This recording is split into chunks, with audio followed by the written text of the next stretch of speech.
From historic Doyle Field in Leominster, we welcome you to another edition of Soccer here on Rivalry Family Media. A very good evening, everyone, on a rain-soaked historic Doyle Field. Lights are on, pitch black at night, and we're ready to go for the Pod Final here in Pod 8 COVID-modified season. It's Leominster and Shrewsbury. First kick coming up here on RFM. Bill Thomas and Kate Robbins join me momentarily. I am Todd Robbins. Happy to have you along with us as we review the road to this final. Remember, 5 teams occupied Pod 8 at the start of the season. From there and through an 8-game regular season on either side, schools were seeded. Numbers 4 and 5 played each other in a play-in matchup. Shrewsbury occupied the 4 seed coming into the tournament. Wachusett the 5. That was a 2-1 Shrewsbury win, and so the Colonials moved on into the top 4 matchups. It was top-seeded Algonquin Tomahawks, the 4 seed, Shrewsbury Colonials, and then Leominster and Westboro, the Blue Devils and the Rangers, in the other half of the semifinal. Those games played, of course, on Veterans Day Wednesday. Leominster, a 2-1 win over Westboro in a game you saw here, a really exciting one here on RFM earlier this week. And then Shrewsbury battled Algonquin, and we knew the winner of that game was going to be Leominster's opponent at the close of that broadcast. But we also knew that if Algonquin won and remained the top seed active in the tournament, this pod final was going to be played in Northborough. That did not pan out for the Tomahawks. Shrewsbury a 5-3 win in that game and brought the 4 against the 2 for the pod final, and Leominster draws another home game here on this rain-soaked Friday evening.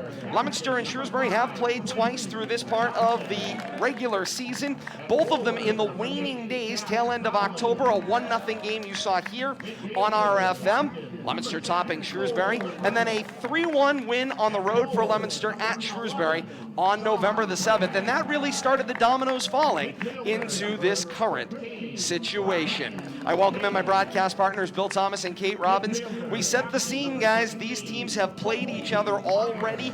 They've played each other twice. They have been great battles both times they have played. We're expecting another epic battle here in this pod final tonight. Yeah, I couldn't concur more strongly with you, Todd. I think we're going to see a great game tonight. It's really about the goaltending. We've harped on the goaltending and how important it is, but Leominster's really been getting the goaltending, especially the last 5 games, starting with a draw, and they've been scoring on their own side, so it's nice to see. We'll have to see if they can continue that tonight. One of the most interesting aspects of this one as well is it really does highlight how much parity there has been in this Pod 8 here in central Massachusetts. When you have a team coming out of the 4 seed coming into this final game, and it is an opponent that has played Leominster so fiercely in their previous 2 matchups thus far in the year, it makes a lot of sense that they're here because there is a ton of parity within this pod. I think that this is probably of the pods that we've seen in the various sports this fall one season. I feel like Pod 8 boys soccer has been the most evenly matched of the bunch. Indeed it has been, and that's what we're expecting tonight. The capper of that very evenly matched Pod 8 is the pod final between Leominster and Shrewsbury. Both teams ready for action and in it for the long haul. We're happy to have you as part of our family over the next couple of hours as we see audience members start to spread their way into historic Doyle Field as well.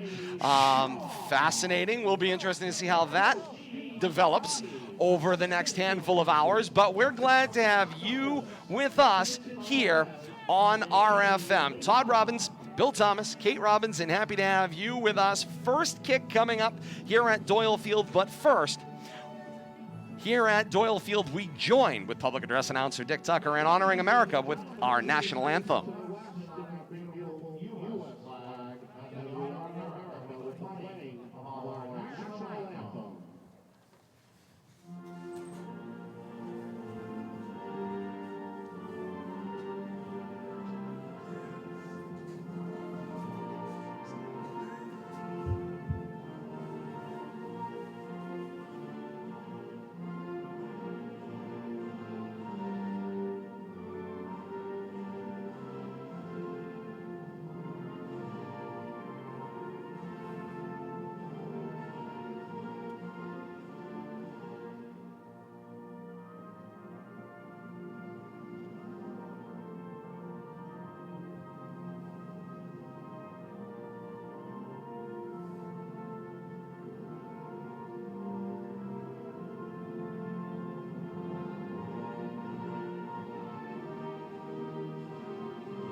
And with that, our pregame festivities are over. We're ready for our first kick here at historic Doyle Field, Leominster and Shrewsbury, the Pod 8 final here in the Mid-Wach League.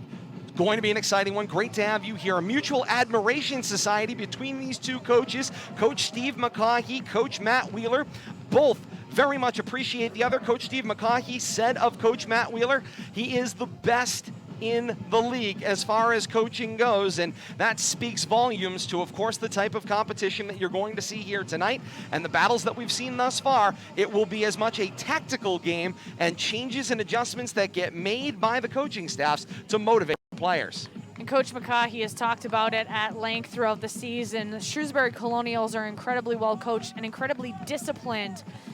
They are tacticians out there. You're going to hear and see a lot of communication between the Colonials. Leominster has a group of incredibly talented athletes, and when they play their best soccer is when they do so the best as a team.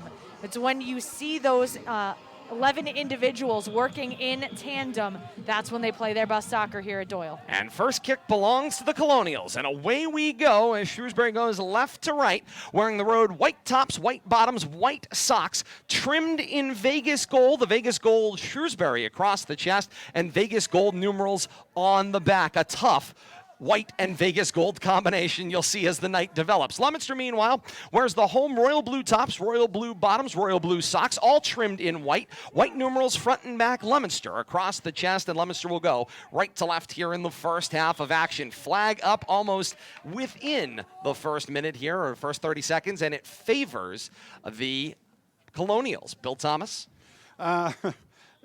Good start here, but we'll have to see if Leominster already starting off with the triangle offense, and we saw a lot of that the other night. Very patient. We'll have to see if they stick with that. Launch right off the restart, down to the top of the box. Leominster's able to clear it out. It's Gilio. Sends it back toward midfield and finds Eric Danry Jimenez, who has been the guy on the score sheet, Kate. He has certainly been in the right place at the right time, had some key goals in the waning part of the year. Yes, and you took the words right out of my mouth. The last few games of the regular season and then going into this playoff bracket, he has been masterful on the scoring attack for Leominster. Let's see what his production looks like tonight as well. Leominster's able to keep it in off the clear. And that was Miller. I think we're going to go with Kahn in goal, Todd. Yeah, that's what I was trying to check. Thank you, Kate, as we were looking long distance over to the far side. On that keeping matchup, it's Anthony Truong, goal to our right, and Leif Kahn, goal to our left. Back and forth soccer as we open this matchup. About 2 minutes gone by, 0-0 in the Pod 8 final here on RFM. Already have my favorite thing out there, Thiago Cupertino for Leominster out there. He's got the full headgear on. You can tell he doesn't like the cold. The full balaclava action out there with the long sleeve too. Undershirt and the gloves to go with it. But I should be one to talk. I've got the electrified mittens on right now, so what are you going to do? By any means necessary to be out here this evening. Off the restart. Loose ball bounced off a Blue Devil. Gilio tried to clear it. It got knocked down. Now there's a battle for it, and Miller will pick up the loose ball. Miller sends a messenger long downfield. Bonilla tries to win the foot race. Checked up on the action, and across the touchline, it is Leominster ball.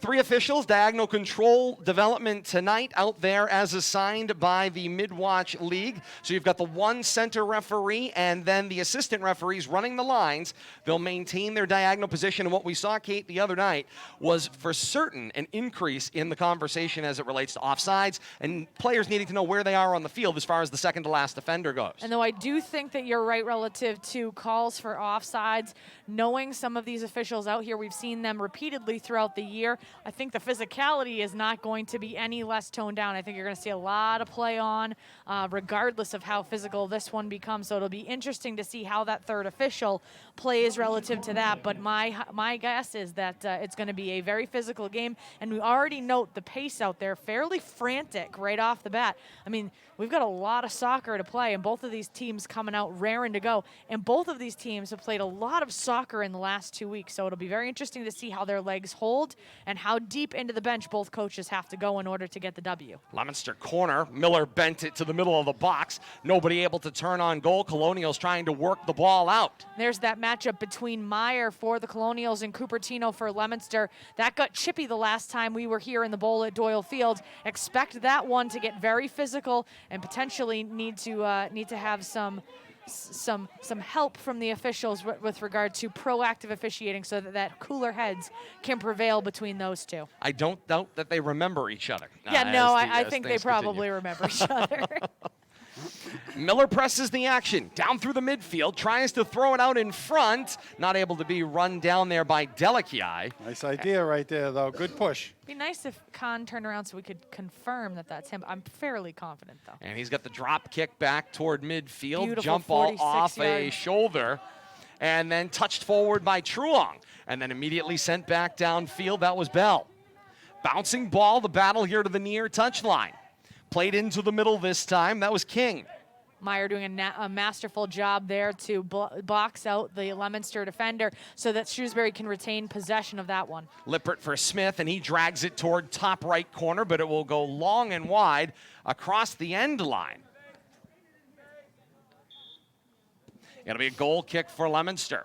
Truong will play it back for Gilio, and Gilio with the drive. He can clear midfield, and that one gets shoulder right back down into the offensive end for the Colonials. Quite the redirect. I'm hoping that you don't need shoulder surgery in your 40s there, but as a teenager, that works masterfully. Across the touchline, Ryan Meyer will play it in right in front of the Blue Devil bench.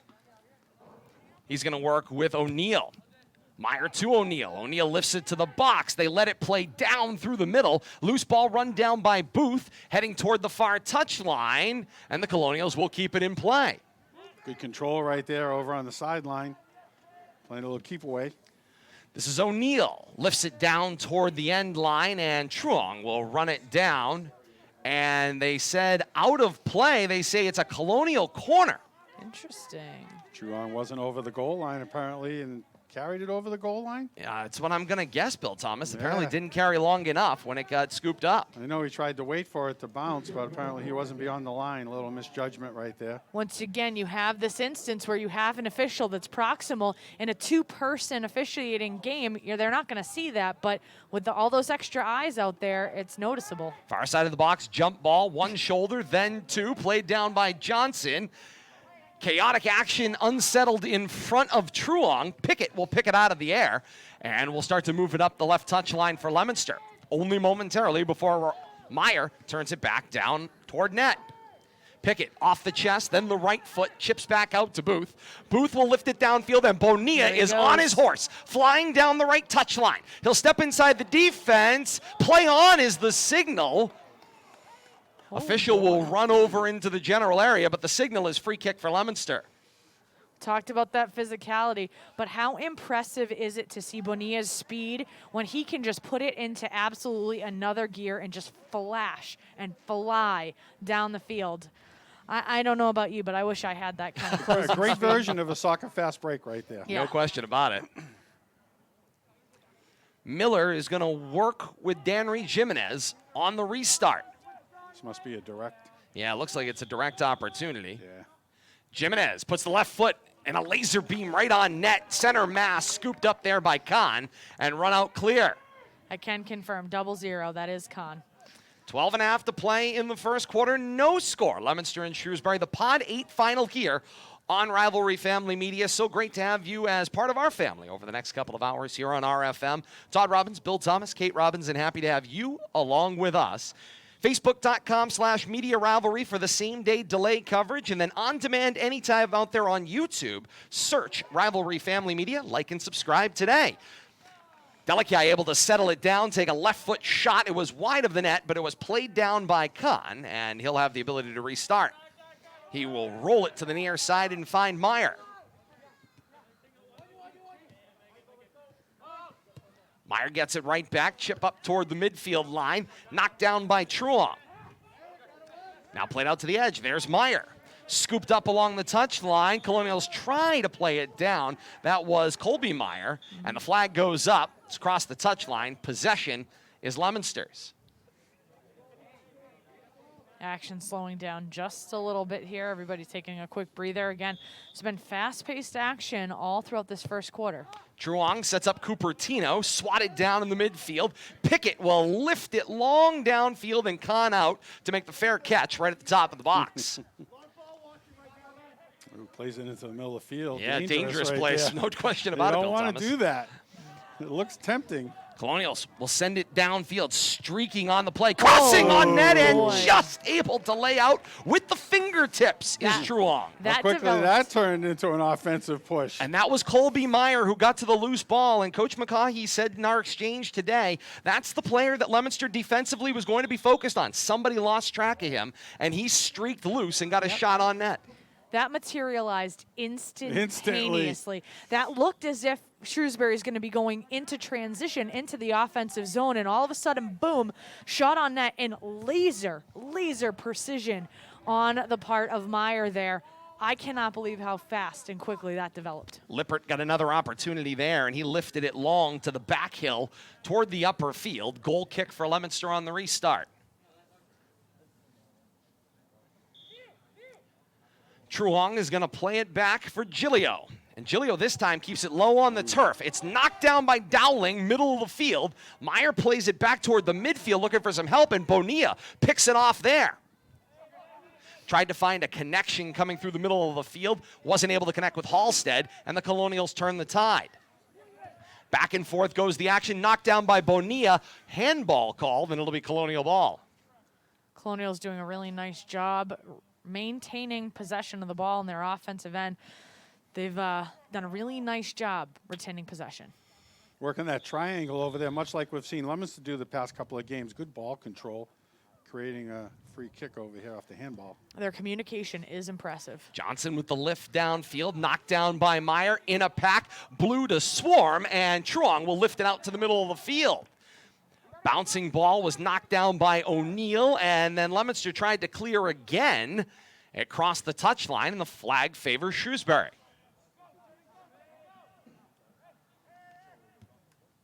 And they're back on the attack yet again. Indeed. Here they come again. Meyer with the right shoulder to knock it down, but right to the foot of Cupertino, who tries to set up Truong, who lifts it to the official table down on the field.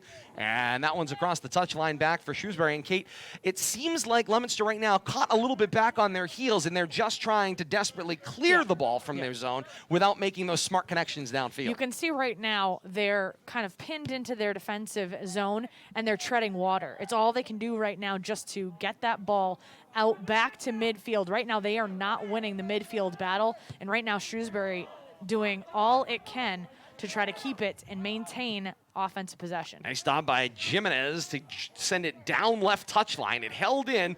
Halstead tried to win the race, and he's in a battle with O'Neill on the end line. And it is a last touched by O'Neill, and it's a Leominster corner. He let that go, too. He thought he was going to get a goal kick out of that. He watched it go out of bounds. See if Leominster can take advantage of this. As we wind down to the 8-minute mark of the first quarter, 0-0 our score. Leominster and Shrewsbury, the Pot 8 final here on RFM.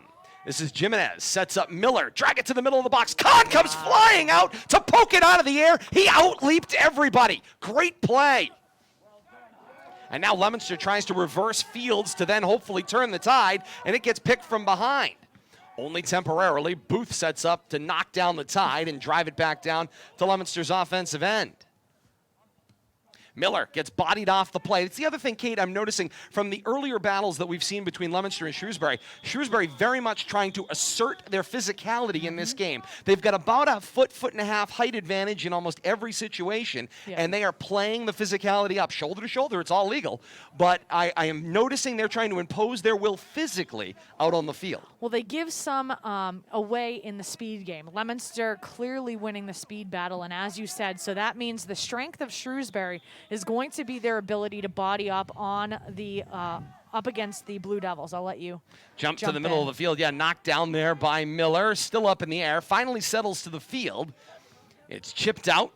That was Dowling. Dowling looked to make a connection to McManus, now into the game, and just a little out of reach across the touchline and back to Leominster. And so, just misplay right there, because that was going to be a strong on-net shot right there, but just couldn't control it. So that physicality continuing to be the Colonials' strength, along with how tactically prepared they are. Their game plan and their discipline seemingly flawless. They know it's going to likely be a very low-scoring game. Lippert lifts it forward, but the flag is up. He's in an offside position as he had got out in front of the pack. Ball to Leominster.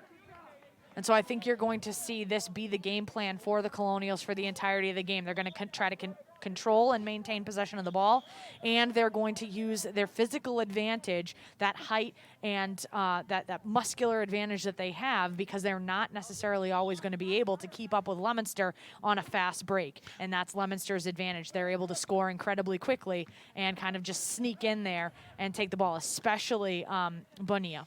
Meyer went flying in to try to impose his height on that restart on the goal kick, and now instead makes a connection, finds a player on the inside that looked like Lippert, and then all of a sudden there's a barrel-rolling Blue Devil in Cupertino, and the signal favors Leominster. It'll be a free kick out of the zone. Shrewsbury definitely dominating the offensive zone time the first 15 minutes of this first quarter. No question, as Giglio sends it downfield. Leominster still trying to figure out how to maintain possession and get into that offensive end with any type of regularity or efficiency. Meyer back to Lippert, lifted over to the near sideline, run down by McManus. Ball popped up toward the touchline. Last touch blue favors the Colonials. Coach Wheeler doing some emphatic coaching around the around midfield for the Colonials, and that's one of the things that Coach McCaughey talked about, that discipline and how well coached Shrewsbury is. You're seeing these slight tweaks back and forth, mid-game adjustments Coach Wheeler is trying to make in order to give his team an advantage. There's a little back and forth along the touchline. It rolls out over the end, and it's going to favor the Colonials for a Colonial corner. Leominster didn't really know what to do with it in defending it, Bill Thomas. Kind of got lost over there, and the offensive player for Shrewsbury took advantage of that situation and kind of created that corner kick. Good job there by Shrewsbury. Did an offensive push right here. Ball sent into the middle, right side of the cage. Jimenez will clear it out toward the middle of the field. No, check it. It was Truong toward Jimenez. Sent right back down. This is Meyer. Meyer tries to cross, knocked down off a shin. Cupertino gets some lift out toward Bonilla toward the middle of the field. Still not successfully over the midfield, however. Nifty footwork with the hot pink cleats. Back it goes to Giglio. Giglio will send it out to the edge for Booth. Crosses the midfield stripe now. Off the foot this time of Perez. Now Bonilla. Working on a challenge over on the far side. Not able to maintain control and back across the midfield, if only momentarily, as Giglio pinches up to knock the tide down. And back and forth we go with a little tennis match right along the midfield stripe. Essentially just a scrum in the midfield game here right now. This is Halstead. As the ball squirted loose, he tried to find Jimenez on the center, couldn't get it free, and Meyer will clear back across midfield. A one hop and then a million hop across the touch line, and the flag favors Leominster. 3:05 to play in the first quarter. 0-0 our score here on RFM. Shrewsbury and Leominster here in the Pod 8 final. At the moment, Leominster really struggling to find any team dynamic or team fluidity out there. You can see everybody with a Leominster jersey kind of looking around for help, and there doesn't seem to be anything but white jerseys surrounding them. Right now, Shrewsbury's defense has been nice excellent. fake. Sarcade had to cut in there. Cupertino made the play, and he caught an elbow in the back for his efforts from Meyer getting back into the play as Cupertino had beat him off the play. They were going to look for that touch and drive down the left touch line, and instead Cupertino did a little kind of excuse me drag play around him to work his way out to the edge. No love lost between these two teams. Oh, there's no doubt about that. Leominster getting admonished for too quick on the restart, not waiting for the whistle to play. Ooh. And Kahn elevates over the top of the pile. My word. And Bonilla gets told to settle down on the action as he got up underneath Kahn once he got up in the air. Offensive player, definitely a disadvantage there without being able to utilize the header. Inside the final 2 minutes of this first quarter. We're going to need the break. It's getting a little crazy. Truong flying through the air, plays that one down off a chest. Lifted back over the head of Meyer. was faced toward Halstead, but McManus will step in between, trying to take on 2 Blue Devils. Back to Meyer. Meyer lifts middle of the field, knocked down there, and then floated back toward the touchline at the Colonial bench. They'll knock it down. It'll be Shrewsbury ball. Nice stop by trainer Walter Hillenbrand over there for the Shrewsbury Colonials on the sideline. Wearing his snow pants in an effort to stay warm down on the sideline. 'Tis cold. Indeed it is. Bouncing ball across the touchline. 2 Myers out there, 17 Colby Meyer, 20 Ryan Meyer. So you'll hear a lot of Meyer, but again, 2 different players. Ball bounces out of the pack, bounces off of Truong and into the back of the net. It knuckled on Truong as he went to play it on the field, and you'll see in frustration he kicks that one back toward midfield. They say number 9 unassisted. It's John McManus who got the shot off. It played off of Truong, and then it bounced around and just trickled over the goal line. That's frustrating, Bill Thomas. It sure is. It kind of came through a screen right there. Took that short hop on Truong and just skipped through his hands. And Shrewsbury's got first blood. 1:50 to play in the first quarter. They lead 1-0. I think it caught him by surprise. This becomes a situation. You see how ecstatic Shrewsbury is. It is because goals come at a premium. And especially if you're able to get first blood, that is a huge advantage for Shrewsbury in the early going. And it comes inside the final 2 minutes of this first quarter. It's a long 2 minutes. Yeah, you can see the that center referee. He says play it out. And so Cupertino is going to get a chance to send the kick long distance. It crosses midfield. Stalemate on the jump ball as Perez couldn't break it loose. And now the Colonials push the action down toward that left touch line. Crosses the angle. The ball will go back to Leominster. And before that happens, whistles go off, concluding the first quarter of play. Through 1 here at historic Doyle Field. It's Shrewsbury 1, Leominster nothing. Through 1 quarter of play, and I think it's been obvious who's controlled the action through this first quarter, and the score now certainly reflects that. Offensive zone time has been all Shrewsbury's. I think Leominster can call themselves fortunate they're not looking at a 2 or even 3 goal deficit there. The way Shrewsbury was carrying the action, it was, I'd say, 75% on the offensive side. Leominster's got to find a way to work through that stand-up defense, that kind of picket fence defense that Shrewsbury's been throwing up midfield down towards the 30, because pushes into the box area or good offensive attacks have been few and far between early here in the game. A break and we're back with more. Through 1 quarter, 1-0 Shrewsbury over Leominster. Second quarter action when we come back. This is RFM.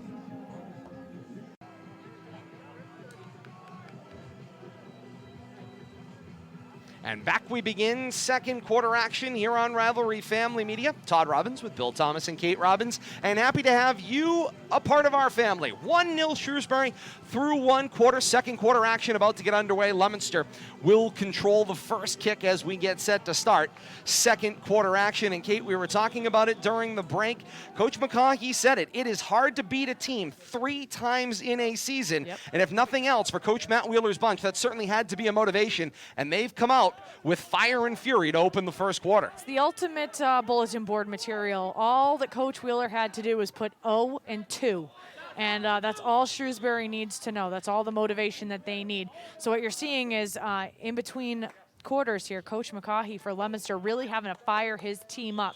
Okay, you may have won 2 games, but those weren't the championship games. Those were the regular season. This is the one that really, really counts. And so you have to think Leominster has that quick strike capability. Can they muster it up right now and go up against this very impressive offensive attack from Shrewsbury Colonials? Top of the box, played off a chest of Meyer, back out toward Delici. There was a push, and the signal favors Leominster. About a minute gone by here in the second quarter, 1-0 Shrewsbury's lead as we continue this back and forth battle. And Kate, I think you're absolutely right. I think it makes all the difference in the world. And we saw with Coach McCaughey the fire and brimstone speech in the third quarter, entering the fourth quarter the other night against Westboro in that semifinal here in the pod. Now we see it again, already having to go to that well in the first quarter to fire his team up. I mean, one might hope then that his team has a couple of more levels, that he's seeing that they are capable of much more than they showed in the first quarter. If he's already asking them to dig that deep, they need the equalizer, and it can't necessarily come just in the fourth quarter. They're going to have to make a statement here in the second quarter and kind of start to regain control of this game. Meyer to Meyer on the connection, but then deflected down by Andy Truong. It'll work its way to the near side. Truong with the right foot, center it to Delakiai. Delakiai finds Perez in an offside position. The flag was up. He got a little too quick on the jump start, beat the second to last defender to the ball. Good push, though. I think what Leominster's got to do is they got to find a way to play better defense midfield, because they can't let Shrewsbury get that running fast break offense going down inside their 30 of Leominster, and they got to play better midfield defense and turn that around to get their break going the other way. Billy, I think you're absolutely right. I think it's going to be all about the battle at the midfield. It's where you gotta win it. Is really what this game is going to come down to. And right now, the Colonials are in the catbird seat relative to this midfield matchup. They're controlling all the midfield play. They're getting all the pushes, continuing to dominate offensive zone time here also in the second quarter. So if you're Leominster, you have to keep your cool and play your kind of soccer, your Lofted brand. to the top of the box. And we've got a whistle for a foul called against the Colonials. And it'll be Leominster ball. I would say the other note that we have to make here, differences versus the first two meetings versus what you're seeing tonight, was something that Coach McCaughey said to me in the battle going into the first matchup of these two teams, how important the return of Christian Godinho was going to be to that action and how key he was in that game. We haven't seen Godinho in 2 games, likely suffering either a recurrence of the injury or still suffering from that injury. He's been on the near sideline, hasn't seen the field. So important to controlling Leominster's shape out on the field. Even lame in some cases. We've seen him out there nearly completely lame and unable to walk. Miller to a Bonilla through the air. Perez couldn't connect with it. Miller reloads on the opportunity and drives it up onto the Morton Street Hill. Goal kick Colonials. Good offensive push right there, though, by the Blue Devils forwards. Even though the shot went wide, good opportunity right there.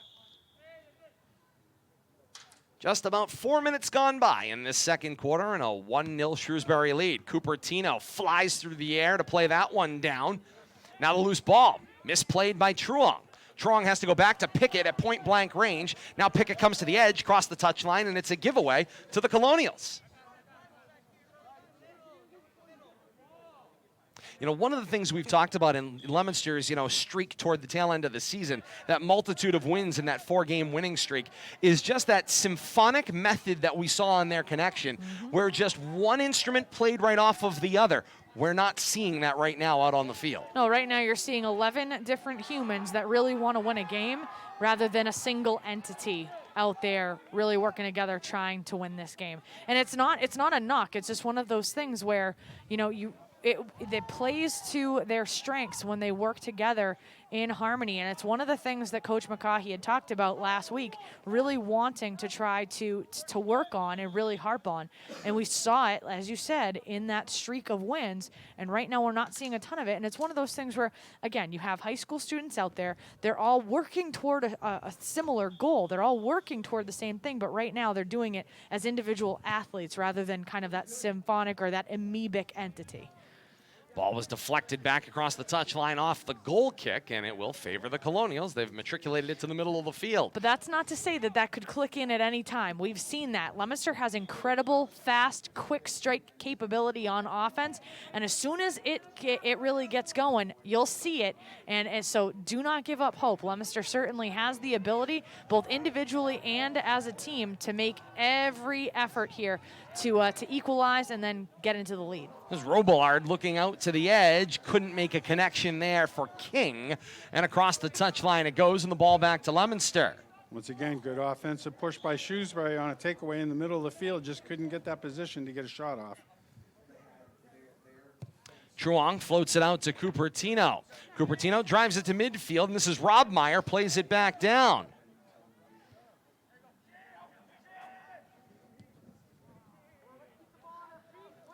Ball bounces back across the touchline, and back to the Colonials goes the ball. Sloppy play by the defense here to help set up some offensive push by the Blue Devils. I think they need to show a little more patience. Yeah, perhaps, as Kate was noting, Bill Thomas, just trying to do too much. There is such a thing as doing too much. Lofted downfield, the race toward the ball. All you got to do is do your job well. And it's going to be a goal kick for Leominster. Gilio was able to play it off of Meyer, and across the end line it went. Nice quick move there by Gilio to get to the edge and just kind of lift it, play it off a shin. Truong, back for Gilio. Meyer with token pressure as this one gets lifted to midfield. High off a shoulder, now a flying leg drives that one down off of Truong. Now Bonilla lifts it into the open field, but Delakiai was not set. He was caught up in a double team to be able to break out on a streak.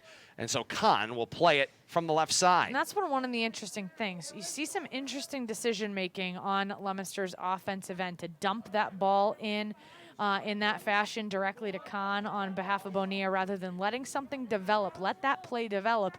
Let your teammates get in the mix so that you can make something happen. Very interesting decision-making right now on the offensive end for Leominster. Meyer tried to feed Dowling and lost control of the ball across the touchline, and the ball goes back to Leominster. Gilio plays it up that touchline on the restart. To the middle of the field, it gets knocked down and sent back toward midfield. Off the chest of Meyer, tried to connect to a foot from the Colonials, and he couldn't. Leominster keeps the action, at least for the moment. Ooh, Bonilla. Yeah, back and forth they go, and harmlessly across the touchline in favor of Shrewsbury. Bonilla and Cupertino both will literally just throw their bodies at plays in just such just unbelievable fashion. It's like nothing that I've seen out of any of the other teams in Pod 8. They literally will just throw themselves mid-air at something and just to win a midfield battle. And there it was again, threw a foot out there. That one got lofted downfield, just cleared the head of O'Neill, and out of his reach past Truong, across the touchline, goal kick Leominster. Down toward the 11-minute mark of the second quarter, and a 1-0 Shrewsbury lead stands strong over this quarter and a half of action we've seen thus far. Gilio, high loft, out of the air from King. Down to Cicero, seeing some of his first action. Back to Cupertino. Cupertino checking his cleat as the ball deflected off a pack across the touchline. Leominster's going to keep it. Indeed.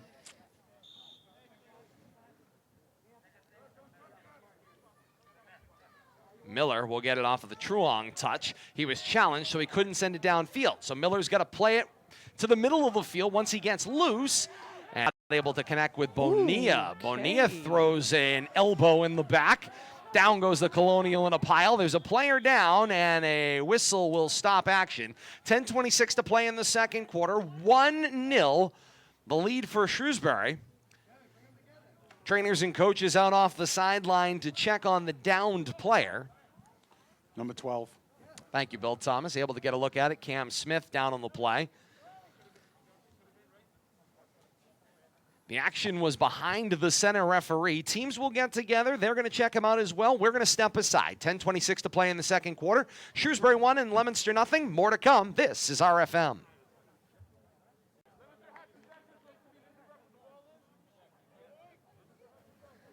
Back to historic Doyle Field, and Smith able to walk off on his own power. He'll get checked out by the trainer on the near sideline.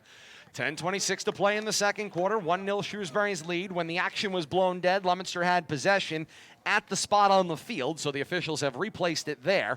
And Leominster will have the ball on an indirect on the restart. Cam Smith right now going through concussion protocol. Gilio sends it down into the box. Knocked down. This is Cupertino. Long distance attempt is high over the crossbar, out of play. Goal kick for Khan. I'm just fascinated by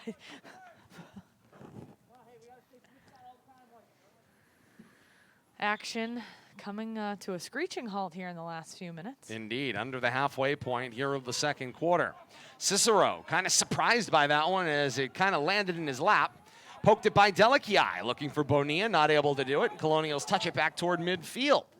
Now lifted over to the far side. Booth, the flying thigh, is able to knock it down.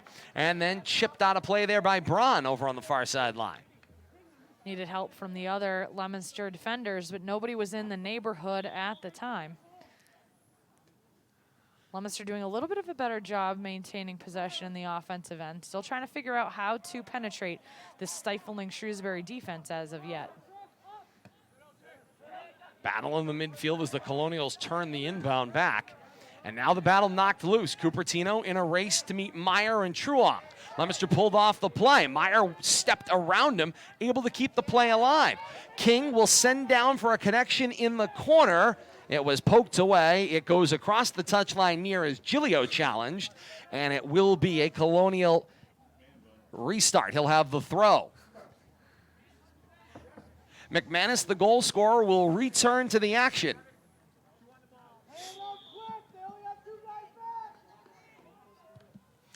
Restart, middle of the field, flying through the air and knocked down. It was an evenly matched battle. Two players land in a pile. Meyer was the Colonial that got the foot on it, but he wasn't able to steer it toward Truong at goal. That's Cupertino, is it not? I can't With the headgear. tell. Yeah, it may very well be. The green sneakers. The greens. Yeah, you can, okay, so that may be Cupertino down in the box as well. 8:25 to play in the second quarter. This is when we started talking. Shrewsbury's advantage is their physicality. Leominster is giving up size. Certainly not speed. Leominster wins in the speed battle. But the Colonial strength, number one, is that they're tactically superior and just how physical that they are. So if you have two players that are going up, they're bodying up against each other in an even matchup like that, when you're both in the air, at that point in time, the physicality is going to win out, and Cupertino's on the receiving end of this one at the moment. Raw strength beat speed on that one. Yep. As the officials will check out, along with coaching staffs and the trainers, check out, we believe to be Cupertino down in front of the box. 8:25 to play in the second quarter. 1-0 Shrewsbury's lead. Action grinds to a halt here. More to come. This is RFM.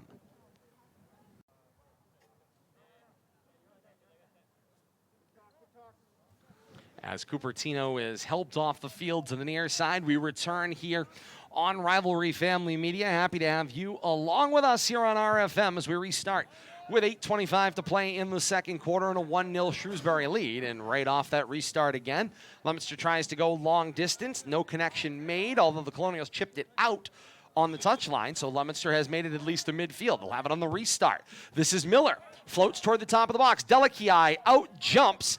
Certainly looked like a header, but no contact, no whistle. Flag is up, and it will be Khan's possession. He'll roll it out. He's going to keep the action moving. There was a flag up. There were signals to move the ball out. Officials decide to let them play through the action. Bouncing ball, it was Perez to Meyer. Threads the needle for King.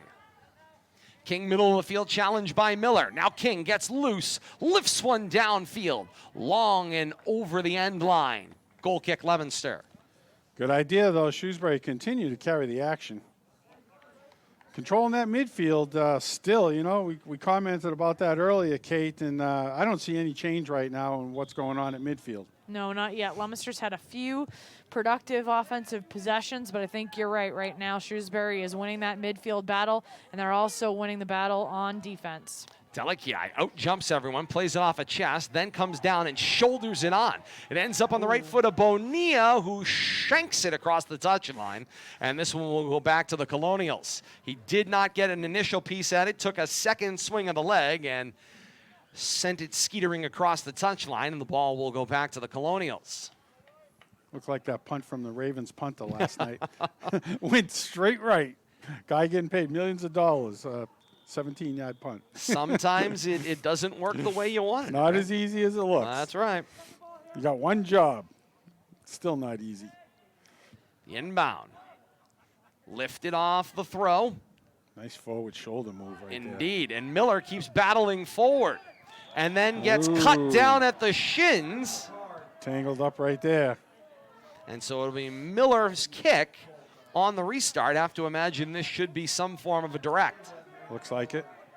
Not breaking out the foam, but I think that we're going to see Colonials Surge right here towards the goal. directing traffic. Remember, no walls here, so instead of a wall, they just kind of set up in a pothole-esque fashion. A little group. In little spots along the field. Miller's going to have the opportunity. Can he drag it around the first two defenders? He does. Kahn slides out to knock it away. Loose ball there. Perez runs it down, but King chips it out to the midfield. And Truong pushes the action right back down to the other end, but across the touchline, and it will be goal kick Colonials. As a good sign here on the near side, Tiago Cupertino re-enters the action. For Shrewsbury, I don't believe that Cam Smith has been ruled out either. He does not have a sweatshirt on, and he is back with the rest of the second teamer. So I believe he passed the concussion protocol, but has not yet returned to game action for the Colonials. This is McManus, had the early strike, and then John Lima seeing his first action and first touch of the ball. Love him. Bonilla pounding ball to Miller. I love that he's marking the biggest person on the field. As he always seems to. The biggest person on the field. He's going up against Ryan Meyer. Fabulous. I'm allowed to have favorites, right? Yeah, well, indeed. It's Bonilla, splits the wickets, tries to get freshman. loose, and then a touch, and there's a lot of hand contact there. Both directions. Bonilla pleads his case, and he's going to get a conversation, and the referee is still going to wait. He's still talking, which is not advisable in the conversation. Don't walk back away. away. Don't walk away either. Yeah, I was going to say. away. Just take the advice. Thank you, sir. And I'll move keep that in on. mind. I have no idea why you pulled me over. I very much 4:23 to play appreciate in the your second wisdom. quarter. Exactly. And we move forth. And a bounding ball sent back by Leominster. Chipped on and back down in by Johnson, if not momentarily, as Booth runs it down. Then on to Lima. Lima to Delikiai, playing right along the midfield stripe. And Lima threads the needle, comes down through the middle. He puts it out to Perez. Perez with some room. Waits, he caught an edge, but he was able to maintain possession and then chipped it across the touchline. Looking for a give and go over there, but didn't get the go. He gave it without the go. Yeah, no doubt about it. A lack of connection there, and the ball back to the Colonials. 3:45 to play in the second quarter. Ooh, that's a missed kick. Yeah, and the Colonials have a problem on the restart. Give it right back. Indeed. So 2 unforced errors, and back into the action comes one aside, and Oh, and look who's coming back in the game. indeed, we will get Cam Smith to return to Smith. the action here. He signaled on Good to for a see. substitution. So all injured players able to return to action. That's good news. Quick look at Cam. 3:20 to play here in the second quarter, and the Colonials' 1-0 lead looms large. This is Giglio. Drags it to the middle of the field. Deflected back. Cupertino volleys right back down the field and across the touchline. And that kind of explains how Leominster's offense has been going tonight. When a ball does bounce loose to them, they either run into a bunch of traffic that they haven't been able to navigate really well, or they dump just it. exchange a long distance dump. Yep. I was thinking the exact same thing as soon as we saw that. Handball called. Over 50. Oh, no, was Played it over out, 50? Played it beyond the 50. Just nice catch Just, there. it Bill was- Thomas, Mike Second one of Griffin the both game. had it, yes. We're going to redo that. What are they going to do? Give him a free one? So the official says that he may have blown that dead inadvertently, so it's going to be a re-kick for Kahn of Shrewsbury. How inadvertent can you be when he's past the 50? It sure seemed like it. Oh, that's was- right. It yeah. was a touch off. So when you do the that, kick's not, you're the 50's allowed not to off. do We over saw that 50. the other night. Yeah, we saw that the other night against Westboro Good as job. well. Good pickup there, Mike. Guys, we've been seeing it all season. I know it. We're still not used to it. I'm not sure the players are either. Perez threads the needle back, chips it out to Halstead. Run down, and the Colonials will smartly play it over the touchline. That was O'Neill scrambling back into the play. We've reached the 2-minute and counting mark down here in this second quarter of action as we wind toward halftime. Miller with the left foot strike, deflected down in a pile, shouldered back on the action by Cupertino. Bonilla trying to stay on side and play off the body of Meyer. He's able to get to it. Bonilla now goes back. This is Truong. Truong encounters a defender there who's able to lift it out to the edge. Meyer tried to get to it. Pickett steps around Meyer working along the touchline. Back and Bodies forth, Pickett everywhere. had it taken away from him. Back and forth across the touch. No flag goes up. That one was bracketed by the official in the center and the one along the touchline, but there were a lot of feet right around that yellow line, and they came up kind of harmlessly with a Colonial ball. Well, there are so many lines out there, I can imagine that it can get a little bit confusing. Down toward the final minute, at least of what we estimate regulation to be. We're in that subjective timing part as we'll work our way towards stoppage time in the first half. Deflect on. This is Lippert. Lippert lifts it toward the left post, out of the reach and not able to be run down there by Dowling. And it'll be a goal kick for Leominster, as we have roughly 30 seconds remaining. I can't believe it's only been a half. It has been Feels like a I was marathon going to say, a already. bit of a marathon, yeah, and they're only heading toward Heartbreak Hill at the halfway point. Gilio, and the call from the field is 10 seconds. Sure. Subjective it is. Marked There's that on. dump again. Downfield, trying to run it on, and 10 seconds are over. Quickest 10 seconds I've ever seen. It's all good. Halftime, everybody. Halftime at historic Doyle Field. Through one half, it's Shrewsbury 1, Leominster 0. We take a break. We're back with more second half action when we come back. This is RFM.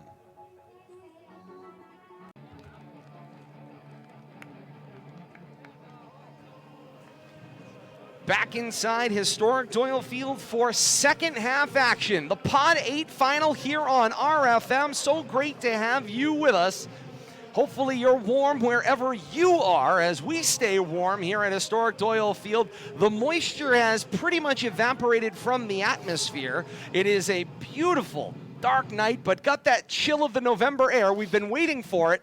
We've got it tonight. The action on the field, though, has been all Colonials through one half of action, and that 1-0 lead, as I said, going into halftime, looms large thus far. And the Colonials will possess as we start second half action. They will go right to left, wearing the road white tops, white bottoms, white socks, the Vegas gold numerals on the back, Vegas gold Shrewsbury across the front of the chest. Leominster, meanwhile, wears the home royal blue tops, royal blue bottoms, royal blue socks, all trimmed in white. Leominster across the chest with the white numerals front and back, and Leominster going left to right here in this second half of action. And back and forth we go, back to that feeling out process as both teams go back and forth at the midfield.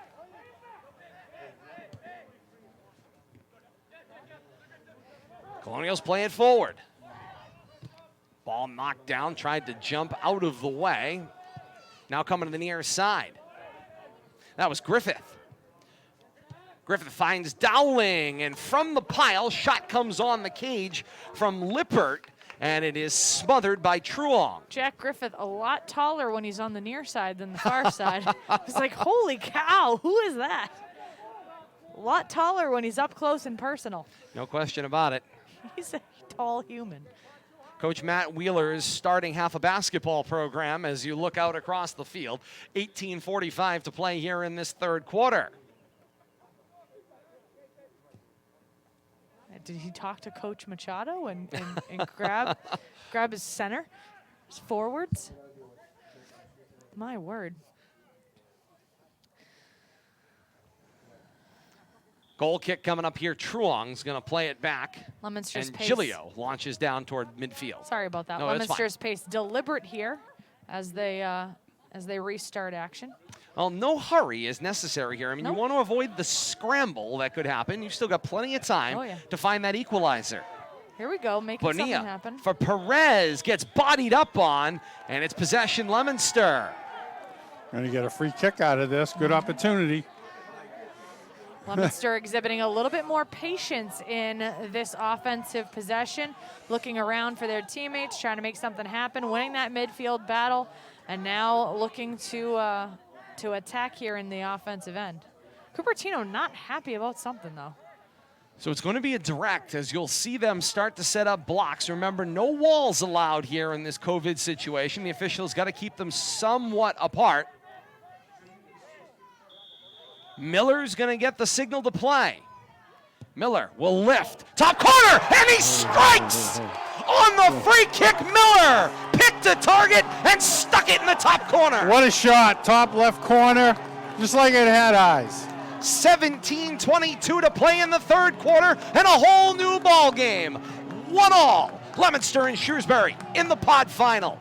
There's not going to be a goal that's prettier than that. You can certainly say that. That's from long distance. A little bit of a deflection there from the scrum inside the box. And as you said, top shelf for Leominster. And they get the equalizer. They are a quick strike team. They can make a lot happen in a very little amount of time. And right back comes the action, and you can see the Colonials. Maybe it would come out a little tentative at the start. All of a sudden, they have a sudden newfound urge as they start to push the issue. Contact and a push against Leominster, and the ball will favor the Colonials. You talk about that cadence coming out here in the second half. The pace was incredibly deliberate here in the first few minutes. That's not what we saw in the first or the second quarter. There was a lot more pace to the action. It was a lot more chaotic, and I think that actually benefited the Colonials. Right now, as you said, pace is really, really slowed down, become a lot more deliberate, and right now, they're not really able to get something going. It's incredibly early going on here, but Leominster taking advantage of the few opportunities in the offensive end that they've gotten. This one lifted front of the cage, bounces out, knocked down, unsettled situation. Leominster not able to clear their zone. Finally, it pops out to the middle of the top of the box. Still trying to push it down. This is Colby Meyer. Loose ball run down, sliding and smothered out from underneath. On the play, Truong possesses. Miller got trampled in a pile. He's down on the play. 16 minutes left here in the third quarter. Knotted at 1, and the officials have now called the trainers and coaches out onto the field as Miller writhes down on the field. There was a huge pack that developed as that unsettled situation kept rolling, and somehow Miller got rolled up underneath of that pile. A lot of feet flying there in that scrum, and this is the type I'm of fearful he might have taken one, maybe in the midsection. or just south of see that. how things- Yes.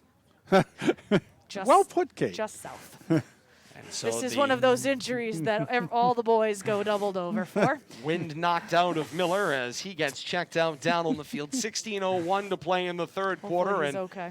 1-all is the score here. He's going to need a minute. While they give Miller a moment, we'll step aside. More to come. This is RFM.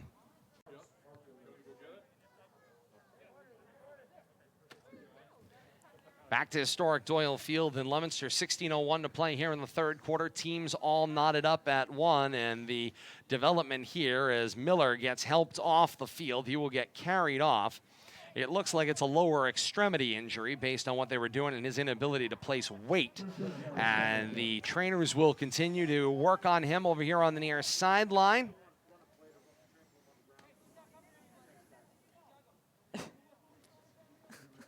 The officials will kind of I just can't. scrape him over a little farther. I think they're going to attempt to get some kind of a transportation device as we return to action. Yikes. 15:45 and counting here in the third quarter. Talk about the sportsmanship, though. You have the Shrewsbury head trainer over there helping, assisting, actually the primary person right now. I believe it's an EMT. Meanwhile, back down on the field, Leominster presses the issue. If you've not had the opportunity to meet trainer Walter Hillebrand, he's the best in the business. No question about it. Bonilla works with Lima. Tried to work the little give and go to the edge. Too long and out of play. Good idea right there. You notice Leominster's carrying the offensive play here the first 5 minutes of this third quarter. It's good to see that whatever pep talk coach gave him at halftime seems to have worked. They're going to be hard-pressed, Bill Thomas, though, to find more heart and soul on their front line than Alex Miller, who's laying on the ground over here on the near sideline. That's my overall concern with them being able to maintain that energy. And Shrewsbury quickly on the attack yet again, and Leominster forced to scramble back on defense. A high cleat there, and Meyer plows the field. He's able to make it all the way to the end, but so does the ball, and it will be a Colonial corner. 14:35 to play here in the third in a 1-all game. And Truong will dash out there and drive it across the touchline. Break that play up. Shrewsbury still with control of the inbounds play.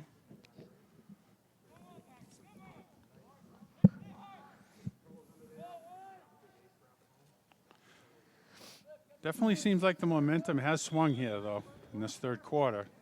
Good to see for Leominster. Middle of the box. Get it out of there. Perez will send it back up the touchline. But the Colonials recover and turn it back down, if only momentarily, as Perez work it out. That looks like Cicero over on the far side, and it is.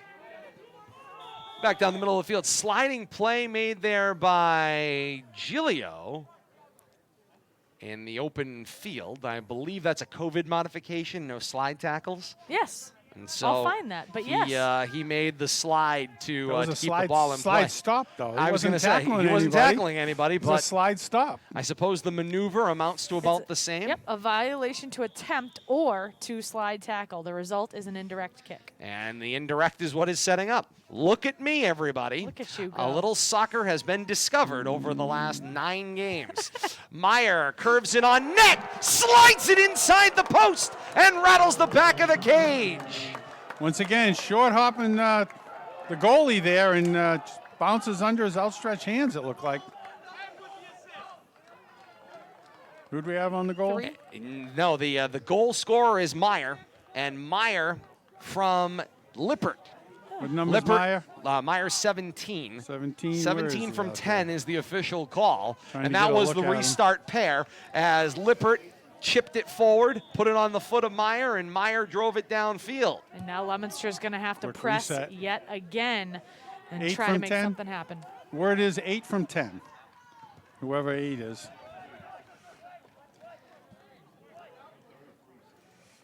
We'll have to get a clarification. We'll hear for the woo. No, we don't get a woo when Dick does it. I was going to say, no woo. I hate to tell you, Bill Thomas, we're the ones feeding that information. We're the ones that get the woo. 12:45 to play in the That's third it. quarter. 2-1 is the score. We'll have to get some clarification on that, because it was right off the restart. It was Meyer's foot that drove it off of the inbound chip from Lippert. So we'll move on. 2-1 is the score. It's a Shrewsbury goal no matter whose foot it came off of. That's right, and the ball into the Leominster bench. That And is all of not a sudden, the pace has picked up considerably in the last 45 seconds. And unfortunately for Leominster, their front line is sitting over on the near sideline, at least the key being Miller. He was the lone goal scorer, struck right at the beginning of the third quarter, and Leominster finds themselves where they've been most of the game, down 1. Well, not only that, they found themselves in this situation for most of the season because, as you said earlier, for most of the season, they've been without one of their most electric players, and he's been injured and on the bench for the majority of the season, so they've had to ask other people to kind of pick up that electricity. As you said, Miller has done that very, very well for Leominster, and now he, too, on the sideline. So Leominster is going to have to fill yet another offensive gap. And that foul is called in the box, and it is going to be a penalty kick. That's not good. As Leominster's defense scrambles back on a loose ball situation and cuts down the Colonial player. 11:22 to play in the third quarter. 2-1 is Shrewsbury's lead, and now a penalty kick coming up for Shrewsbury. And if you thought the 1-goal deficit was causing stress before for Leominster, this is going to only elevate that right here. See who's going to take this penalty kick. Looks like It's 17. Meyer. Colby Meyer, correct? Yes, it is. Colby Meyer. He's been the player the Leominster was most concerned about. And now at point-blank range, it's him in a one-on-one battle with Truong.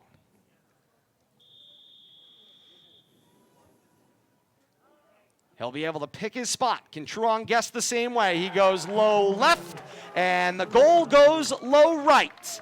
3-1, Shrewsbury's lead. 11:22 to play in the third quarter. And my, how the energy has changed in this one. The air was just sucked out of the stadium in the last 2 minutes. I don't know any other way to put it, but what a turnaround by Shrewsbury here when they were clearly getting outplayed in this third quarter. And Interesting in a game to be contested with no fans. I will say the enthusiasm and excitement certainly sounds like a Shrewsbury home game. I wonder why that would be. 11:22 to play in the third quarter. 3-1 Moving on. is Shrewsbury's lead. the emotional seesaw that has been the third quarter, and this one has been quite dynamic, and so that all continues.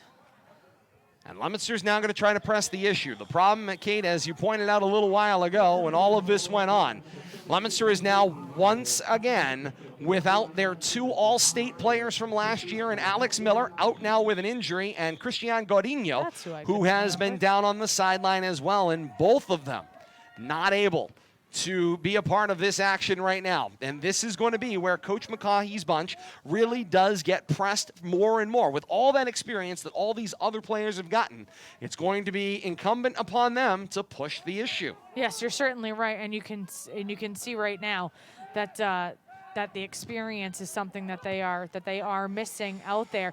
But it does give some of their younger, less experienced players an opportunity to make big contributions. And here goes a streaking Bonilla down the near side. And he goes flying across the ball as his action was stopped by Griffith. And now Meyer, first to it in the left corner. Meyer working on Giglio and lifted that one a little too long. It'll go across the touchline. Looked like the signal is goal kick.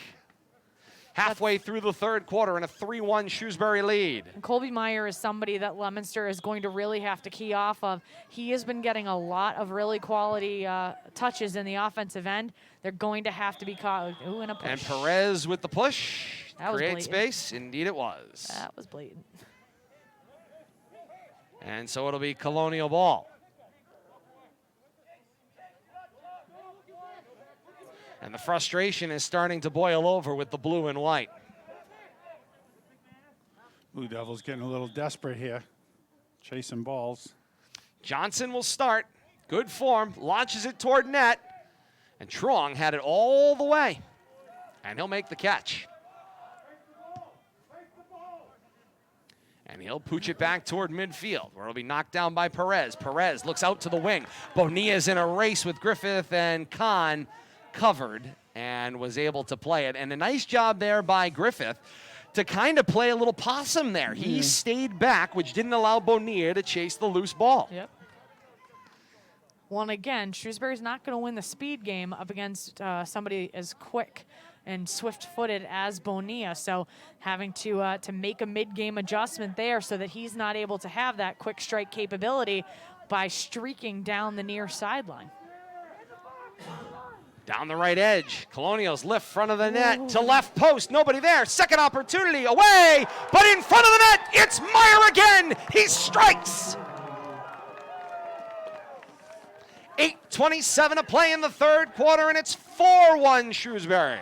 Quickly things have gotten out of hand here, but unable to clear that out of there, and I only saw 3 Leominster defenders in the box there while that play was going on, and you got to get in there and play defense and create some obstacles. Didn't see that happen on that push. This becomes the situation where in their 2 previous meetings, again, Leominster victorious against Shrewsbury, and in stunning fashion in their latest matchup at Shrewsbury. And so we knew that Shrewsbury had plenty of bulletin board material coming into this one, and they waited and they played their game plan. And as Bill and Todd, you both said, Leominster appeared to have the advantage for the first time here in the early going in the third quarter when they were able to get the game-tying score with 17 and a half minutes to go in this quarter. But then all of a sudden, as soon as Miller gets that injury, the wheels came off the bus, and it has been all Colonials for the entire rest of the third quarter. Into the box, out of the pile. This one steered wide of the post right, and Khan will watch it roll. Goal kick. And Kate, I think to your point, in soccer terms, with 7:38 to play in the third quarter and a 4-1 Colonial lead, it's not too far out of reach to say the route is on.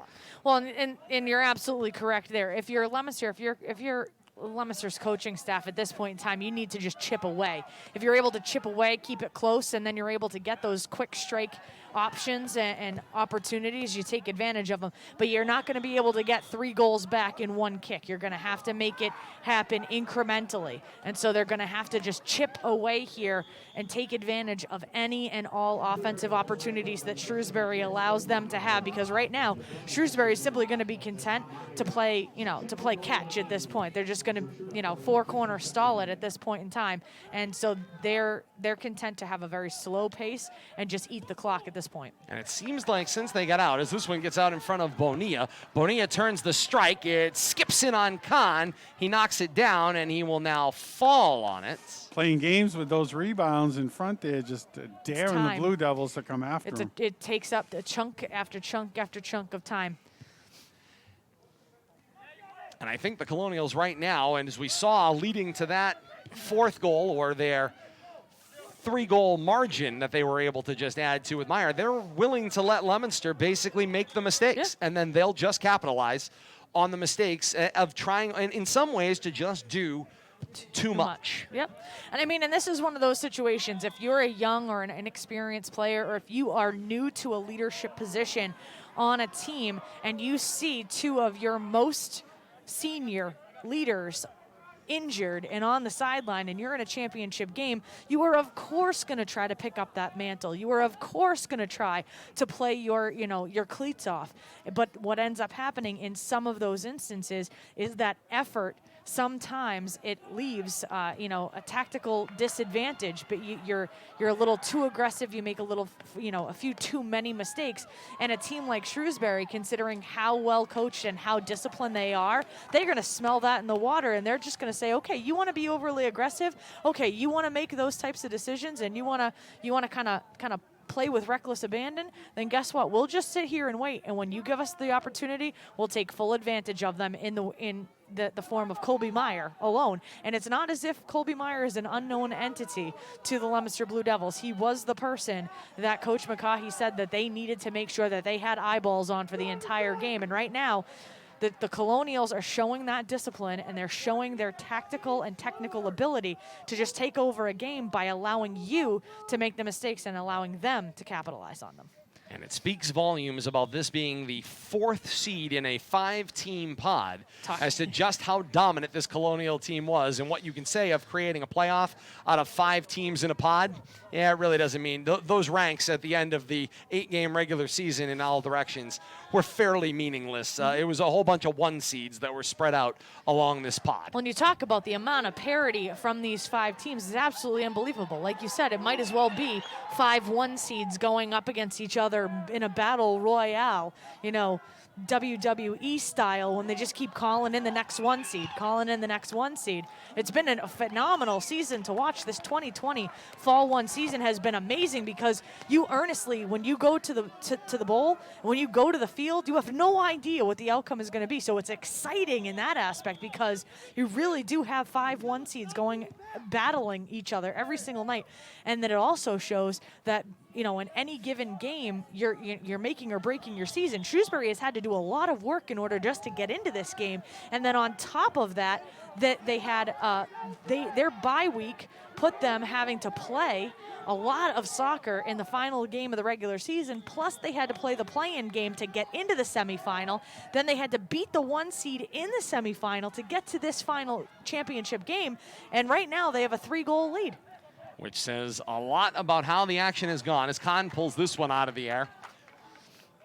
Leominster in that exchange, a scoring chance or so, but right now just far too chaotic. And what I'm not liking that I'm seeing as far as Leominster starts to go here is that the discipline in their shape, the discipline in their tactical movement is starting to fall apart. And so you're starting to see these one-off spurts where they're starting to try to just attack on their own, and it doesn't have that cohesion that we saw kind of lacking in the first half, but now it is truly devolving into a whole bunch of just individual effort, hoping to, get lucky or to buy a call, which is the other thing that I think I don't want to see develop as this action wears on toward the 4th quarter.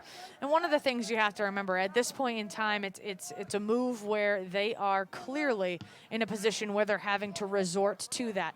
When they are playing their best soccer, when they're playing together as a team, it takes a little while for things to develop, and they don't have a little while to wait for anything to develop right now. They need to strike, and they need to strike multiple times. And so right now, the train is off the tracks in the effort of maybe sneaking 1 or 2 by the Colonials and then trying to just get back into this game. Fancy footwork by a fan over on the near sideline, able to knock him down. No, indeed it was not. And so it'll be Leominster's ball on the restart as the clock stops at the 2-minute mark here of the 3rd quarter. Middle of the box. Ooh. Perez popped it up with the kind of half-aborted bicycle kick. Oh, the angle, the ball was coming down and it was almost at the turf, and so he had to go down to the knee and then down onto his backside in order to make the bicycle kick work. Pretty effective. It popped itself directly up into the air rather than toward the goal completely, but a fabulous idea on his part. That one was called over midfield, and so it'll be Leominster ball. Truong with Cupertino. Sounds good. Cupertino gets the touch, now lifts toward the box. The leap, knocked down. Cicero came out of the pack with the strike opportunity, and Kahn will belly out to smother it. And those are the types of scoring opportunities that Leominster needs. Leominster needs to be able to get into that scrum and see what pops out of there, because right now Shrewsbury's defense has been incredibly impressive, and Kahn is an incredibly impressive keeper as well for the Colonials. And so it's going to be those type of scoring opportunities on offense that Leominster is going to really try and really need to try to take advantage of in order to get back in this game. This is not over yet. Obviously, they have a tall mountain ahead of them, and a 3-goal lead in a soccer game where the entire league has had goals come at a premium. That's a tall task. And back and forth, the time runs out here in the third quarter. Through 3 quarters at historic Doyle Field, the Colonials have built a seemingly insurmountable 4-1 advantage. The fourth and final and all-important fourth quarter. When we come back, this is RFM.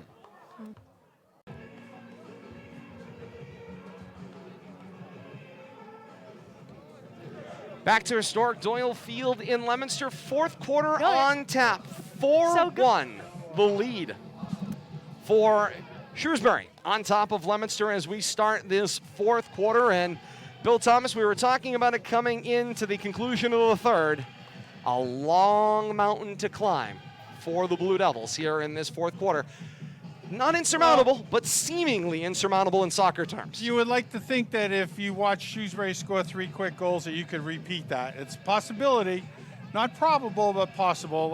Leominster's going to play this fourth quarter like they're playing in a tie game, I'm quite sure. Maybe a little more frenetic, maybe chasing a goal or two, but they got to get an early score here to really make a difference. And this is Meyer. Driven off of Delici. They called it a handball, and it will be Colonial ball.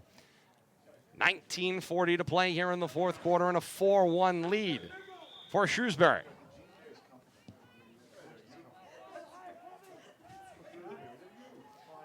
Off the chest of Pickett. Down the left side, it bounces, and it will be a Colonial corner.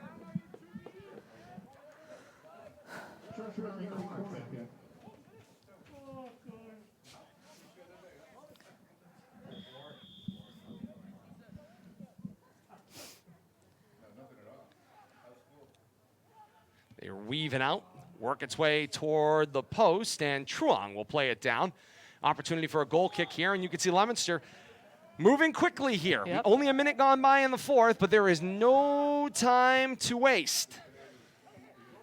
Just shy of midfield, Jimenez will play it on, and then driven right back down. I think you're going to see a lot of that from Shrewsbury. Just boot it back down into Leominster's end. Say, okay, start all over, start again. Yep. Basically just stop the momentum. That's all you have to do is act as a stopping of the tide, if you will, a break. Boom, right back down. You're going to see that for the next 18 and a half minutes. Back and forth we'll go. Send it back.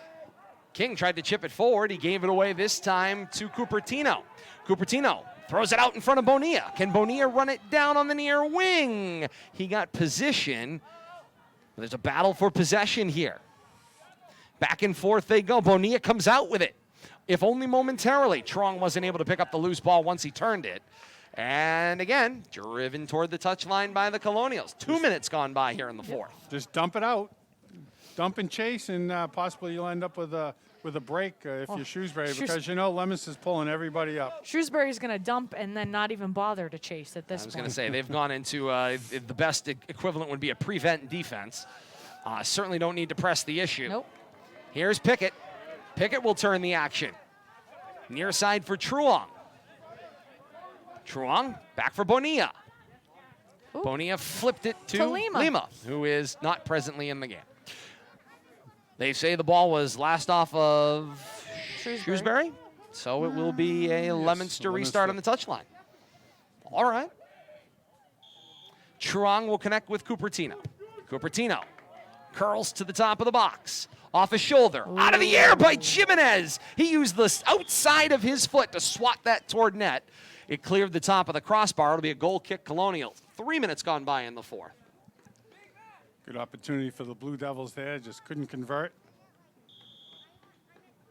Over the top of the crossbar there with that opportunity. What does the Pod 8 soccer championship trophy look like? As I said to Billy the other night during the semifinal, here in the Pod Championships, you play for Pod Pride. Pod Pride. I bet there's going to be a trophy. It's a Twitter post. No, I bet there's a trophy. I'm going with the Twitter post. Bragging rights. Indeed. No, Pod Pride. There's a trophy. Pod Pride. Bounce it back through the middle of the field. Hey, I got the alliteration for anything. As this one comes jumping out of the air, it's Booth. The near side, Delakiai. Delakiai creates some space. He'll move it out to the edge for Pickett. Pickett will move it over. Find Perez. Perez with some nifty footwork finds the open field. Off of Truong, then Bonilla. Bonilla kind of pooches it out for Truong, who cannot run it down, but was able to somehow get to it at the last moment. He went right back to Bonilla. And then poked away by the Colonials. Touched on there by Braun. And then Cupertino runs it down. Cupertino comes to Truong. And it bounces to Cicero. Cicero for Delakiai, and back out of the zone it goes, and Braun will put the token pressure before Giglio drives it back down. And now back across the touchline it goes. Todd, you mentioned alliteration. Did I tell you I had a student where we're learning about the civil rights movement, and they said that Martin Luther King Jr., one of his tactics for nonviolence during the civil rights movement was alliteration? It is a very true point. I don't necessarily think that. A very true point. Alliteration certainly helped. 5 minutes gone by here in the fourth. I got a chuckle out of that. Ask them to change the sentence in their open response. Oh, man. Shrewsbury pressing a little bit in the offensive zone there. Just enough.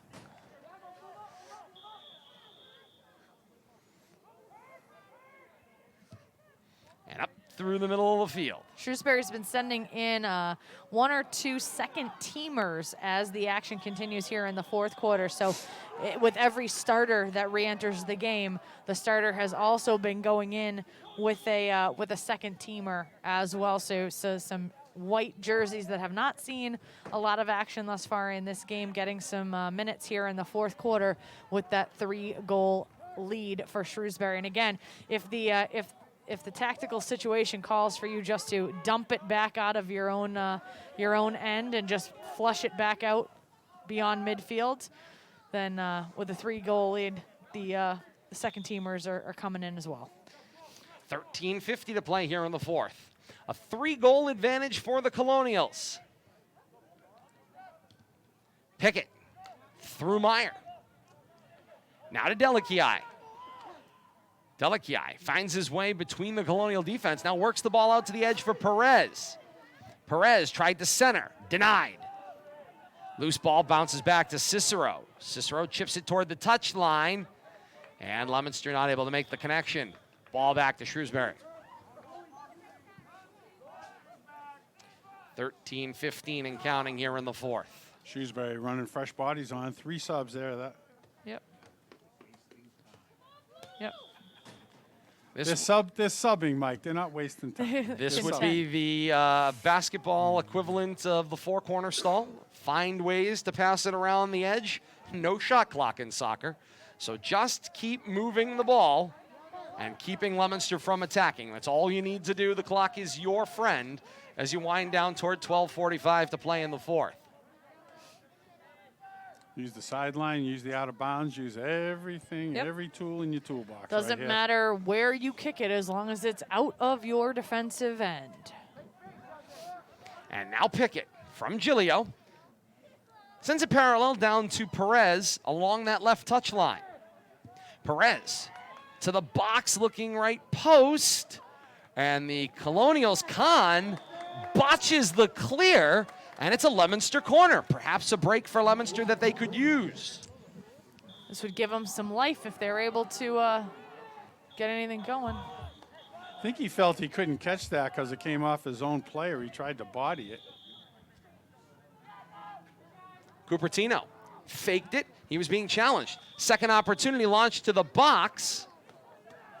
Leominster coaching staff not thrilled with that decision. Yeah, and there was a foul or a push inside the box called against Leominster. Colonial ball. And the Shrewsbury restart here. Down to 11:40 to play here in the fourth. Khan will be taking his time.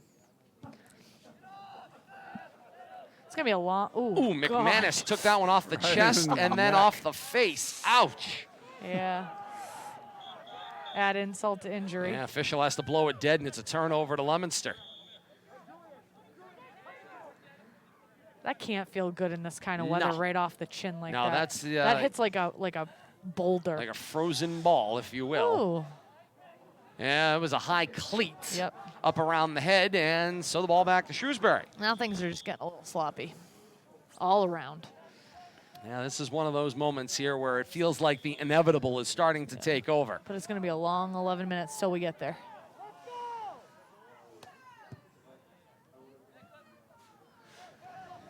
Bouncing ball to Booth. Flying out of the air, this is Cupertino. Cupertino out to the edge. Off of Bonilla. Bonilla knocks it down. He'll now pull it with him. Finds Jimenez. One Colonial, yeah, casualty off of itself. Play on. Indeed. That was Contact right off was never the quite face. made. That was right off his face. Indeed. Self-inflicted as Perez taps it. Last touch by the Colonials across the touchline. It's Leominster ball. Halfway through this fourth and final quarter, and that 4-1 lead, as every minute evaporates, feels that much more difficult to overcome. This is Perez working with Pickett. Pickett takes it to the corner, curls it over the top of the cage, and now the race. Bonilla keeps it in play, and the flag goes up. They said it crossed the touchline. Last few times Leominster has tried to cross that ball in front of the net, it has just soared over the net harmlessly away from all blue jerseys. This one goes down the touchline, too far out of reach. And back to Leominster goes the ball. 9:28 to play in the fourth, 4-1 Shrewsbury's lead.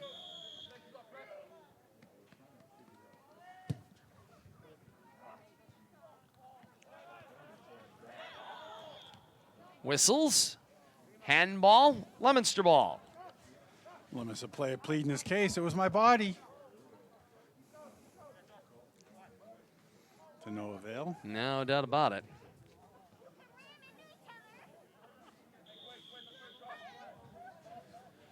And so stepping off the distance here, this is Johnson. Johnson bends it downfield. Truong volleys it right back.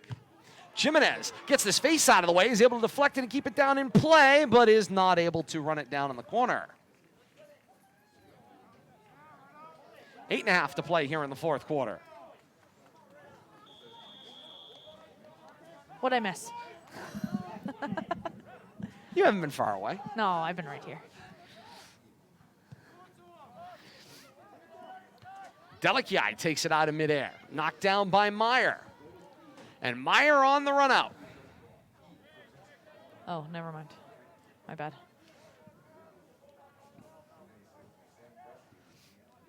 And back down the touchline off a Leominster foot, and so it goes back to the Colonials. 8 minutes to play here in the fourth. Leominster having trouble putting any kind of offensive push together here. Once again, I think it's kind of deteriorated into an individualistic game here on Leominster's side. Everybody's trying to do it on their own. And here's the one thing I know, although not musically inclined myself, the tuba needs some help from the trumpet, which needs the flute, which needs the clarinet, and needs a conductor in the process. 7.5 to play in the fourth.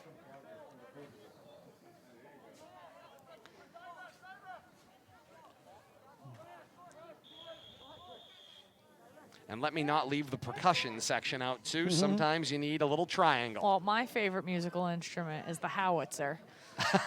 We all know. 1812 Overture in Boston for the 4th of July. The howitzer is a must when performing the 1812 Overture. No disagreement. Over the top of the net goes that one. Goal kick for Leominster. 7 to play here in the 4th. Billy, I cry every 4th of July when they play the 1812 Overture. Have you ever been there? No, but when Been the to howitzer Esplanade? starts, I was lucky enough to be there one year, and I tell you, it's spectacular. But that is very emotional Yep. when they start shooting off the howitzers. my favorite musical instrument, the over howitzer the cannon. tiles. It is key to the 1812 Overture when It properly is. played. Yep, when properly played. Absolutely. Colonials move it forward. Now they get a break. And the flag goes up. Somebody ran A out shoe of is the off, shoe. and a flag is up. The wayward shoe belongs to Pickett. That's got to be the worst, though. Now you've got a wet sock Yeah, going without a back doubt. into a shoe, and the shoe never goes back on right. It never goes back on No right time when to goes relace back it. To on. heck with No. it. On you play. Now you've got a wet foot. Nope, not happy. Some cleating action going on there, I believe, was a signal from the head official. I'll go with that. I was going to go with I believe that was the clutch. You know, he hit the clutch and then didn't No, downshift. I think that's the cleat. I think the gear got caught. I don't It's an know. official signal. Pickett takes it off the chest out of the air. Over to the near side comes Booth. Booth turns the action up the touchline. Truong helped him keep the play going. There was a lot of body contact there, and the whistle will favor Leominster. My word. Direct kick. Yeah, it will be a direct kick for Leominster. Cupertino is going to take it. So much for the deliberate action. That's the whistle to play on. Tick, tick, tick, tick, tick. And another whistle. right back it goes. What happened there?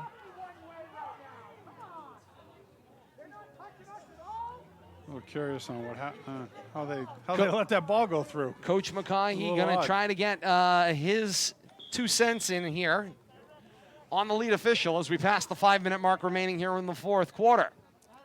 We call it handball there. Yeah, push, I believe, in the Push. box or in the jump, if you will. Oh my And goodness. an open net as Truong is away. Booth is able to tie it up and take it across the touch line. Okay, we got to talk about communication. And that here. one will favor Leominster. And devolve is the word of the 4th quarter as So- it continues to spiral. In that instance, I mean, you have a situation where that side of the field is usually the domain of Miller. And so you have a situation where you have players out there not necessarily used to working with each other full time in these instances. And that's usually where we would have seen Miller controlling the action with Truong. And I'm sure that the communication there a lot more seamless than we're seeing right now with some of the other players. Good job by Shrewsbury there to clear that ball out from the box in front of the net. Thwart a Blue Devil The offensive push. official's getting the Bronx cheer right now for this And call. now the assistant is going to get together with the center referee. Looking for the direct. And I think they're trying to decide on the ball placement here for Leominster. See what we got here. It's gonna Time be a- keeps ticking. Indeed it does. break up that wall. They are tall. Indeed they are. And now that they're pushed back up against their end, you can get a really good sense of the size. Cupertino through the wall, deflected, and wide of the post. Kahn had guessed the Kahn wrong beat. way. Yeah, he had Kahn beat. But one of the Shrewsbury defenders had gotten their body in there and was able to deflect it harmlessly away from the goal because, as you had said, Cupertino had Kahn beat. Kahn guessed wrong. And so had that not been deflected off of a Shrewsbury Colonial, that would have been in the back of the net. Let's recognize a few new numbers out onto the field for Leominster. I see Adam Truong making it the 3rd Truong out there, although Andy Truong gets spelled over to the near sideline, as does Bonilla. Yep. I see August Tucharon as well. Yep. And also, we saw earlier Rita Samari out there checked in at the last stoppage of play. Samari had some good contributions in limited action on Wednesday in the semifinal. Front of the net, this one goes. Punched out of the air by Khan. He follows it. Another punch. Back to the top of the box in Booth. My guy Lima's in Khan there is too. well out of his net. Wide open in front, and Leominster can't make the connection. Golden opportunity. Still right out there. of his net as Khan is down injured. And now a whistle for the injury will stop playing the clock with 2 minutes to go in the fourth quarter. Calling in the trainer. Yes, Khan went flying out of his net. Slipped on the wet grass. Oh. And he is now slow to get up. He is one aggressive goaltender. Indeed. They are going to bring Yeah, they'll just in immediately substitute. Gill. Ben Gill will come in and into goal to finish this one out for Leoth Khan, who has played a phenomenal game under pressure down that end.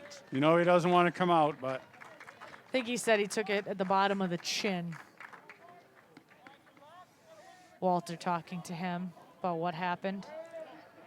He doesn't look like he knows where he is. looks a No, little wobbly. I'm concerned with concussion protocol Yeah, here. he He's doesn't walking off on his own wobble. power, but little rubber legged. I Yeah, think is the best way to put it. I would agree, and that's concerning. Walter holds on to him. So he took it at the bottom of the chin is what he's Yeah, saying. got hit. So he'll be right into concussion protocol with Walter on the side immediately, and you can tell he is not right at the moment, And for sure.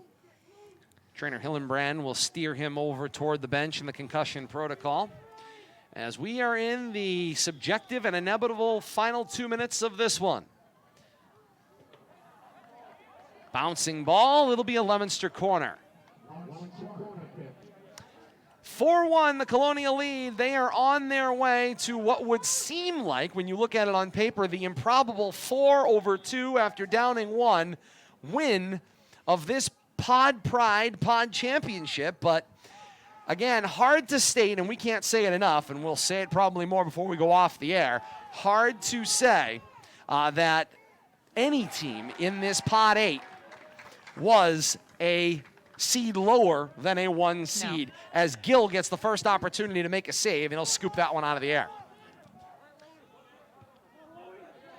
Some quality soccer teams in this particular pod. It's been a joy to see all of them perform in this truncated season. We've had the opportunity to see them 4 or 5 times in this boys soccer matchup, and it really has just been a wonderful time to be able to see not only Leominster but all of their opponents come in here and give a quality soccer performance, and to see different styles, different brands of soccer. A miscue there by the Colonials over in the corner. It's going to be Leominster ball, but it has truly been a pleasure to be able to see this and to be able to call this. As far as, we talk all about, how at the MIAA level they struggle to create pods and leagues and divisions and how teams are organized. Mid-Wach is certainly leading the charge here. They've put together some incredible pods for action in this COVID-modified season. One can only wonder if perhaps the league athletic directors should have more to say in how the organization exists, because certainly here in the Mid-Wach, they have found the right architecture in order to find competitive groupings, as we've seen all up and down social media. In addition to the Pod 8 that we've been able to watch, we have seen competitive action all across Mid-Wach in these pods. There's the whistle, and here comes the celebration. Winner of the pod finals, the 4-seeded Shrewsbury Colonials down the 2nd-seeded Blue Devils by a 4-1 margin on a wet and chilly night at historic Doyle Field to close the Fall 1 athletic season curtain down on this one. Give Shrewsbury a lot of credit. They carried the play for most of the game except that first 5 minutes of that third quarter when Leominster got the equalizer. Shrewsbury continued to pour it on and just laid 3 quick goals on the scoreboard there within about 8 minutes. And that was about all she wrote. 4-1, Shrewsbury's win in this one. Fantastic action tonight. Same-day delay coverage here on Rivalry Family Media. Facebook.com/Media Rivalry for this one in its live premiere, and then followed up in that one on YouTube, on demand, all of the great Rivalry Family Media coverage. YouTube.com, search Rivalry Family Media, like and subscribe to Rivalry Family Media today. We thank all of you so very much for being a part of the action and coverage here as part of this Fall 1 season. There is so much more school year to come. The question is, how much more education-based athletics will there be? Stay tuned at Media Rivalry on Twitter. We'll keep you updated with the decisions that get made. Definitely a moving target. Some decisions were made about hockey the last couple of days being, canceled. Not just in Massachusetts, but I understand in all of New England states and New Jersey at the youth, high school, and above. Oh, I don't so know we'll about have high to school. see how that. High school as well. I think they've termed it as youth. Youth and public. Youth can apply to a lot of different things. I think the MIAA hasn't given out their information, nor did the EEA modify their recommendations. So all of this came out in a post from first the New Hampshire governor, then the New Jersey governor. I don't believe Massachusetts ever officially took a position on it, Yep, they did. other than to be informed that they were part of this. But we'll see. There are so many moving targets. I think that's the most important piece, is what the final decisions are going to be, how this is all going to come together, what building blocks have to be put in place. All that is TBD at this point in time. All we can tell you is whenever there is a season coming up, Rivalry Family Media will be there to cover it. And we're looking forward to getting back to athletic action, hopefully in the very near future, with a key point when it is safe to do so. 4-1, Shrewsbury tops Leominster to close the Fall 1 athletic season here in Pod 8 boys soccer. Shrewsbury wins tonight. And if you don't think these games meant something and this pod meant something to these kids, just watch Shrewsbury out there celebrating. I had a chance to talk to the Leominster coach before the game, and he commented that this was every bit as exciting playing these teams. When you look at the 5 teams in this pod, if St. John's was in there, you would have had the top 6 seeds from last year. Shrewsbury, St. John's was moving east anyway, so I think you had the best grouping here. Shrewsbury comes up on top. And them moving east, Bill Thomas, hopefully we'll get an opportunity to see them in some non-conference action, as well as during the football season. It'll be really interesting to see how that movement of Shrewsbury, St. John's of Shrewsbury, out of this overall region plays in the long game here of the years to come. Very big picture. St. John's was always in the forefront of whatever sport we were covering. Yeah, absolutely. So we'll see how that action goes. Perhaps RFM will have to go on the road and visit them somewhere at some point in the future as well. 4-1, Shrewsbury a winner over Leominster tonight here at historic Doyle Field. All that's left to do is say thank you very much for being a part of all of our coverage in the Fall 1 athletic season here on RFM. Stay tuned to Twitter at Media Rivalry for more information on all the decisions that are yet to come. We may not be there with all of the decisions, but we will be plugged into all of the particular decision-making bodies, whether it's the MIAA, whether it's at the state level, the EEA, and more. We'll get that information out through Twitter at Media Rivalry as you see the Colonials continue to celebrate here at historic Doyle Field. In addition to that, again, all of Rivalry Family Media's programming available on demand on YouTube, youtube.com.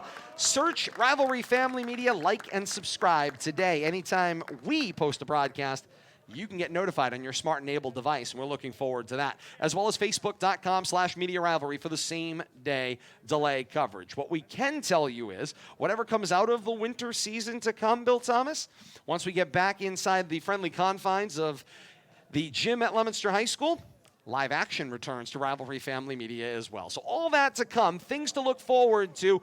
We just need to see the final pieces get put together, and that may take to calendar year 2021. Until that time, on behalf of Bill Thomas, Kate Robbins, the rest of the Rivalry Family Media family, we say thank you so very much for being a part of our family over the last couple of hours and always here on RFM.